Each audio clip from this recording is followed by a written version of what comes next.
ആണ്ടുവട്ടത്തിലെ 19-ാം ഞായർ. ഇന്നത്തെ വായനകളിലൂടെ തിരുസഭ നമുക്ക് നൽകുന്ന സന്ദേശം ക്രിസ്തു അനുയായികളെന്ന രീതിയിൽ അവിടുത്തെ അനുധാവനം ചെയ്യുമ്പോൾ നമ്മുടെ വിശ്വാസ തീർത്ഥാടനം ക്രിസ്തു കേന്ദ്രീകൃതമായിരിക്കണം എന്നുള്ളതാണ്. സാധാരണഗതിയിൽ നാം വീട്ടിൽ നിന്ന് എങ്ങോട്ടെങ്കിലും യാത്രയ്ക്ക് പോകുമ്പോൾ മാതാപിതാക്കൾ നമ്മെ ഓർമ്മപ്പെടുത്താറുണ്ട്. സൂക്ഷിച്ച് നടന്നു പോകണം, ശ്രദ്ധിച്ച് വണ്ടി ഓടിക്കണം എന്നൊക്കെ. സൂക്ഷ്മതയും ശ്രദ്ധയും നഷ്ടപ്പെട്ടാൽ അപകടങ്ങൾ വന്നു ചേരാം. അതുകൊണ്ടാണ് മാതാപിതാക്കൾ നമുക്ക് നേരത്തെ തന്നെ താക്കീതുകൾ നൽകുന്നത്. നമ്മുടെ ജീവിതത്തിൽ, നമ്മുടെ യാത്രകളിൽ നാം സൂക്ഷിക്കുമ്പോൾ നമുക്ക് സുരക്ഷിതമായി ലക്ഷ്യത്തിലെത്തിച്ചേരുവാൻ കഴിയും. എന്നതുപോലെ തന്നെ വിശ്വാസ ജീവിതത്തിലും നാം ശ്രദ്ധിക്കേണ്ട കാര്യങ്ങളുണ്ട്. വിശ്വാസ ജീവിതത്തിൽ അതിൻ്റെ കേന്ദ്രമായി നിലകൊള്ളുന്ന ക്രിസ്തുനാഥനെ നാം ശ്രദ്ധിക്കാതെ ലോകത്തിൻ്റെ വിനാശങ്ങളിൽ ശ്രദ്ധ പതിയുമ്പോൾ പലപ്പോഴും വിശ്വാസത്തിൻ്റെ തീർത്ഥാടനത്തിൽ നിന്ന് തെന്നിമാറിപ്പോകുവാൻ സാധ്യതയുണ്ട്. അപ്രകാരം വിശ്വാസത്തിൻ്റെ ശ്രദ്ധ എപ്രകാരമായിരിക്കണം എന്നതിനെക്കുറിച്ചുള്ള ചിന്തകളാണ് ഇന്നത്തെ വായനകളിലൂടെ നമുക്ക് ലഭിക്കുന്നത്. ഒന്നാമത്തെ വായനയിൽ ഏലിയ പ്രവാചകന്റെ ജീവിതത്തിലെ ഒരു പ്രധാനപ്പെട്ട സംഭവമാണ് നാം വായിച്ചു കേൾക്കുന്നത്. ദൈവം ഏലിയ പ്രവാചകനോട് സംസാരിക്കുവാൻ വേണ്ടി പോവുകയാണ്. ദൈവത്തിൻ്റെ സ്വരം കേൾക്കുവാൻ വേണ്ടി ആഗ്രഹിച്ച ഏലിയ കൊടുങ്കാറ്റിലാണ് ദൈവത്തിൻ്റെ സ്വരം കേൾക്കുവാൻ വേണ്ടി ശ്രദ്ധ ചെലുത്തുന്നത്. കൊടുങ്കാറ്റിൽ ശ്രദ്ധിച്ചുകൊണ്ട് ദൈവം ഇപ്പോൾ സംസാരിക്കും എന്ന് വിചാരിച്ച ഏലിയായോട് ദൈവം സംസാരിച്ചില്ല. രണ്ടാമത്, ഭൂകമ്പത്തിൽ ദൈവത്തിൻ്റെ സ്വരം കേൾക്കാൻ കഴിയും എന്ന് വിചാരിച്ചുകൊണ്ട് അദ്ദേഹം ഭൂകമ്പത്തിൽ ശ്രദ്ധ കേന്ദ്രീകരിച്ചു. എന്നാൽ അവിടെയും ദൈവത്തിൻ്റെ സ്വരം കേൾക്കുവാനോ അവിടുത്തെ ശബ്ദം തിരിച്ചറിയുവാനോ അദ്ദേഹത്തിന് കഴിഞ്ഞില്ല. മൂന്നാമതായി, അഗ്നിയിൽ അദ്ദേഹം ശ്രദ്ധ പതിക്കുകയാണ്. അഗ്നിയിലൂടെ ദൈവം സംസാരിക്കുമെന്ന് വിചാരിച്ച് അഗ്നിയിൽ ശ്രദ്ധിച്ചുകൊണ്ട് ദൈവത്തിൻ്റെ സ്വരത്തിനായി കാതോർക്കുന്ന ഏലിയായെ നാം കാണുന്നു. എന്നാൽ അഗ്നിയിലൂടെയും ദൈവം സംസാരിച്ചില്ല. തുടർന്ന് ദൈവത്തിൻ്റെ സ്വരം അദ്ദേഹത്തിന് കേൾക്കുവാൻ കഴിഞ്ഞത് ഇളം മന്ദമാരുതനാണ്. ഇളം മന്ദമാരുതൻ എന്ന് പറയുന്നത് സാധാരണയുള്ള ഒരു സംഭവമാണ്. അതിൽ യാതൊരുവിധ അത്ഭുതങ്ങളോ അതീന്ദ്രിയമായ അടയാളങ്ങളോ കാണുവാൻ സാധിക്കുകയില്ല. മറിച്ച് സ്വാഭാവികമായി ഉണ്ടാകുന്ന ഒരു മന്ദമാരുതനാണ്. നിസ്സാരമെന്ന് കരുതുന്ന സാഹചര്യങ്ങളിലൂടെയാണ് പലപ്പോഴും ദൈവം നമ്മോട് സംസാരിക്കുന്നത്. ആ നിസ്സാരമായ സംഭവങ്ങളിൽ, നിസ്സാരമായ സാഹചര്യങ്ങളിൽ അവിടുന്ന് സംസാരിക്കുമ്പോൾ അതിൻ്റെ ഉള്ളറകളിൽ നിലകൊള്ളുന്ന ദൈവത്തിൻ്റെ സാന്നിധ്യം തിരിച്ചറിഞ്ഞ് അത് ശ്രദ്ധിക്കുവാൻ കഴിയണമെന്നുള്ളതാണ് നമുക്ക് അതിലൂടെ മനസ്സിലാക്കുവാൻ കഴിയുന്നത്. ദൈവത്തിൻ്റെ സ്വരം ശ്രദ്ധയോടുകൂടി നമ്മുടെ ചുറ്റുപാടും അന്വേഷിച്ചാൽ നമുക്ക് തിരിച്ചറിയുവാൻ ഉതകുന്ന രീതിയിൽ ഈ പ്രപഞ്ചം തന്നെ ദൈവസ്വരത്തിൻ്റെ മനോഹരമായ ഒരു പുസ്തകമായി നമുക്ക് മനസ്സിലാക്കുവാൻ കഴിയും. രണ്ടാമത്തെ വായനയിൽ ദൈവത്തിൻ്റെ സ്വരം ശ്രദ്ധിക്കാത്ത ക്രൈസ്തവരെക്കുറിച്ചുള്ള വേദനയാണ് വിശുദ്ധ പൗലോസ്ലീഹായുടെ ലേഖനത്തിൽ നാം കാണുന്നത്. ദൈവത്തിൻ്റെ സ്വരം ശ്രവിച്ചുകൊണ്ട് അതിൻ്റെ ആനുപാതയിൽ ജീവിതം നയിക്കുവാൻ വേണ്ടി വിളിക്കപ്പെട്ട വിശ്വാസികൾ അതിൽ നിന്ന് തെന്നിമാറി ജീവിക്കുന്ന സാഹചര്യങ്ങളും ഓർത്ത് വിലപിക്കുന്ന വിശുദ്ധ പൗലോസിനെ നാം അവിടെ കണ്ടുമുട്ടുന്നു. ഇന്നത്തെ സുവിശേഷം നമുക്ക് ഏറെ സുപരിചിതമായ പത്രോസിൻ്റെ ജീവിതത്തിലെ ഒരു സംഭവത്തെ സ്മരിക്കുന്നതിന് സഹായമാകുന്നു. വിശുദ്ധ പത്രോസ് യേശു ജലത്തിൻ്റെ മുകളിലൂടെ വരുന്നത് കണ്ട് അതിൽ ആകർഷനാകുകയും തനിക്കും അതുപോലെ വരുവാൻ ആഗ്രഹമുണ്ടെന്ന് പറയുകയും ചെയ്തു. യേശു അവനെ ജലത്തിൻ്റെ മുകളിലൂടെ വരുവാൻ വേണ്ടി വിളിക്കുകയാണ്. ആ വിളി സ്വീകരിച്ചുകൊണ്ട് ജലത്തിൻ്റെ മുകളിലൂടെ യേശുവിനെ മാത്രം നോക്കി മുന്നോട്ട് പോകുന്ന പത്രോസിനെ നാം കാണുന്നു. എന്നാൽ ക്രമേണ അദ്ദേഹത്തിൻ്റെ ശ്രദ്ധ യേശുവിൽ നിന്ന് മാറി താഴെ കാണുന്ന തിരമാലകളുടെ ശക്തിയിലേക്ക് കണ്ണ് പതിക്കപ്പെടുന്നതായിട്ട് കാണാം. അങ്ങനെ വരുമ്പോൾ പത്രോസ് ആകുലപ്പെടുന്നു. ആകുലതയാൽ താഴേക്ക് വെള്ളത്തിൻ്റെ താഴ്വാരങ്ങളിലേക്ക് സാവധാനം ഇറങ്ങിപ്പോകുന്ന പത്രോസിനെയാണ് നാം കാണുന്നത്. അദ്ദേഹം എൻ്റെ കർത്താവേ എന്ന് നിലവിളിച്ചുകൊണ്ട് രക്ഷയ്ക്ക് വേണ്ടി കർത്താവിലേക്ക് അഭയം അന്വേഷിക്കുകയും യേശുക്രിസ്തു അവനെ വീണ്ടും വിശ്വാസത്തിൻ്റെ വെളിച്ചത്തിലേക്ക് കൊണ്ടുവരികയും ചെയ്യുന്ന ഹൃദയസ്പർശിയായ സംഭവമാണ് നാം വായിച്ചു കേൾക്കുന്നത്. പത്രോസിൻ്റെ ഈ യാത്രയിൽ എപ്പോഴാണ് അദ്ദേഹത്തിന് യേശുവിൽ ശ്രദ്ധിച്ചുകൊണ്ട് അവിടുത്തെ സാന്നിധ്യത്തെ വിശ്വസിച്ചുകൊണ്ട് മുന്നോട്ട് പോകുവാൻ കഴിഞ്ഞത്? അപ്പോൾ സുരക്ഷിതമായി യാത്ര ചെയ്യുവാൻ കഴിഞ്ഞു. മറിച്ച് അദ്ദേഹത്തിൻ്റെ ശ്രദ്ധ യേശുവിൽ നിന്ന് മാറി താഴേക്ക് ഇളകി മറിയുന്ന ജലത്തിലേക്ക് പതിഞ്ഞപ്പോൾ അവിടുത്തെ ദൃഷ്ടി അദ്ദേഹത്തിന് അന്യാധീനപ്പെടുകയും അതിൻ്റെ ഫലമായി ജലത്തിലേക്ക് മുങ്ങിത്താഴുവാൻ തുടങ്ങുകയും ചെയ്യുന്ന സാഹചര്യമാണ് കാണുന്നത്.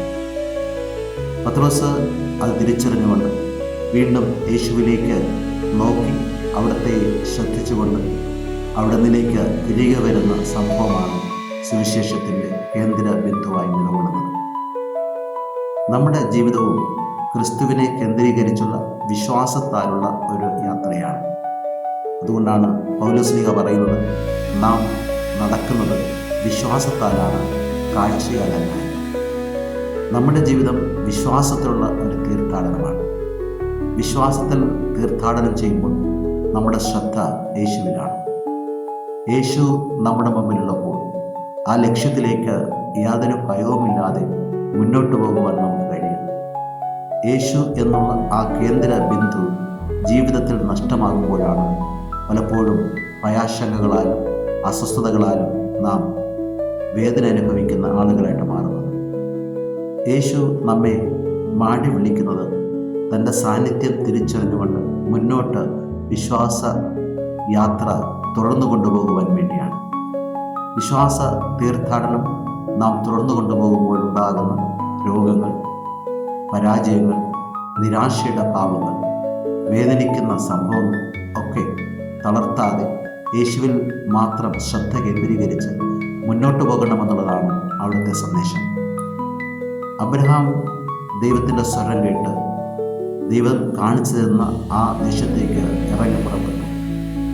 ഭൂപടം നോക്കിയല്ല അബ്രഹാം ആ ലക്ഷ്യസ്ഥാനത്ത് എത്തിച്ചേർന്നത്. അദ്ദേഹം ദൈവത്തിൻ്റെ സ്വരം കേട്ടുകൊണ്ട് അവിടുന്ന് കാണിച്ചു തന്ന വഴിയിലൂടെ സഞ്ചരിച്ചപ്പോൾ ദൈവം വാഗ്ദത്തം ചെയ്ത നാട്ടിലേക്ക് സുരക്ഷിതമായി എത്തപ്പെടുവാൻ കഴിയും. വിശുദ്ധരെല്ലാം നൽകുന്ന മാതൃകകൾ അതുതന്നെയാണ്. വിശുദ്ധ കുരിശിലെ യോഹന്നാൻ ആത്മാവിൻ്റെ ഇരുണ്ട രാത്രിയെക്കുറിച്ച് പറയുന്നുണ്ട്. ഇരുണ്ട രാത്രിയുടെ യാമങ്ങളിലും ദൈവത്തിൻ്റെ സന്ദേശം കേൾക്കുവാനും അവിടുത്തെ സാന്നിധ്യത്തിൻ്റെ വെളിച്ചം തിരിച്ചറിയുവാൻ കഴിയുന്നതുകൊണ്ടാണ് അദ്ദേഹത്തിന് ജീവിതത്തിൻ്റെ അന്ധകാരവേളകളിൽ പ്രകാശത്തിലേക്ക് തീർത്ഥാടനം ചെയ്യുവാൻ കഴിയുന്നത്. മദർ തെരേസയെ സംബന്ധിച്ചിടത്തോളം നീണ്ട വർഷങ്ങളിൽ പാവപ്പെട്ട മനുഷ്യരെ ശുശ്രൂഷിക്കുവാൻ കഴിഞ്ഞത് യേശുവിനെ നോക്കിക്കൊണ്ട് അവിടെ നിന്ന് മാത്രം ശ്രദ്ധ കേന്ദ്രീകരിച്ചുകൊണ്ട് തൻ്റെ ശുശ്രൂഷകളൊക്കെ ചെയ്തപ്പോഴാണ്. ഇങ്ങനെ ജീവിതത്തിൻ്റെ വിവിധ മേഖലകളിൽ നാം വ്യാപരിക്കുമ്പോഴും യേശുവിനുള്ള ശ്രദ്ധ നഷ്ടപ്പെട്ടാൽ നമ്മുടെ ജീവിതത്തിൽ അസ്വസ്ഥതകളും ദുഃഖങ്ങളും കുന്നുകൂടുന്നതിന് കാരണമായിട്ട് മാറും. അത് നിരാശയുടെ ഭയം ഉള്ളിൽ ജനിപ്പിക്കുന്നതിനും നമ്മുടെ വിശ്വാസ തീർത്ഥാടനത്തെ കളങ്കപ്പെടുത്തുന്നതിനും കാരണമായിട്ട് മാറും. അതുകൊണ്ട് തന്നെയാണ് യേശുവിലുള്ള നടത്തം വിശ്വാസത്തിൻ്റെ നടത്തമായും യേശുവിലുള്ള ശ്രദ്ധ നമ്മെ മുന്നോട്ടാനയിക്കുന്ന ശക്തമായ ദൈവവിളിയായി നാം മനസ്സിലാക്കേണ്ടത്. ഒരിക്കൽ ഒരു യുവജനോത്സവത്തിൻ്റെ അവസരത്തിൽ ഒരു കുട്ടി മനോഹരമായി നൃത്തം ചെയ്യുകയായിരുന്നു. മനോഹരമായി നൃത്തം ചെയ്യുമ്പോൾ ആ നൃത്തം കണ്ടുകൊണ്ട് ആ കുട്ടിയെ അഭ്യസിപ്പിച്ച ഗുരുനാഥൻ ആ സ്റ്റേജിൻ്റെ മുൻവശത്ത് ഉണ്ടായിരുന്നു. ആ ഗുരുവിനെ മാത്രം ശ്രദ്ധിച്ചുകൊണ്ട് ആ കുട്ടി തൻ്റെ നൃത്തം നടത്തിയപ്പോൾ ചുവടുകൾ മനോഹരമായിരുന്നു, പദവിന്യാസങ്ങൾ ആകർഷകമായിരുന്നു. എന്നാൽ സദസ്യരുടെ കൈയടിയും ആർപ്പവിളിയും കേട്ടപ്പോൾ ആ കുട്ടിക്ക് ഗുരുവിനുള്ള ശ്രദ്ധ പോയി. ആൾക്കാർ നൽകുന്ന പ്രോത്സാഹനത്തിൽ മയങ്ങി.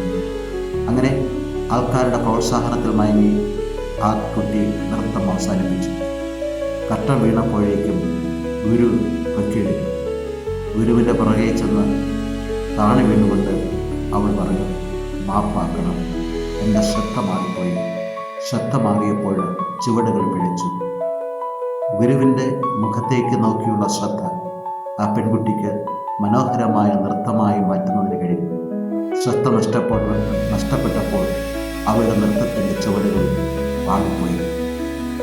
നമ്മുടെ വിശ്വാസ ജീവിതത്തിൻ്റെ യാത്രയിൽ പലപ്പോഴും യേശുവാകുന്ന ഗുരുവിനെ നോക്കി നാം തീർത്ഥാടനം ചെയ്യുമ്പോൾ നമ്മുടെ ചുവടുകൾ പിഴയ്ക്കാതെ മുന്നോട്ട് പോകുന്നതിന് ഗുരുവിൻ്റെ സാന്നിധ്യവും ഗുരുവിൻ്റെ നിറഞ്ഞ കൃപയും അനുഗ്രഹമായിട്ട് ഭവിക്കും. എന്നാൽ പലപ്പോഴും യേശുവാകുന്ന ഗുരുവിൻ്റെ ശ്രദ്ധ നമ്മുടെ ജീവിതത്തിൽ നിന്ന് മാറുമ്പോൾ നമ്മുടെ വിശ്വാസ തീർത്ഥാടനത്തിൽ കളങ്കങ്ങൾ വന്നു ചേരും. ലക്ഷ്യം മാറിപ്പോകും.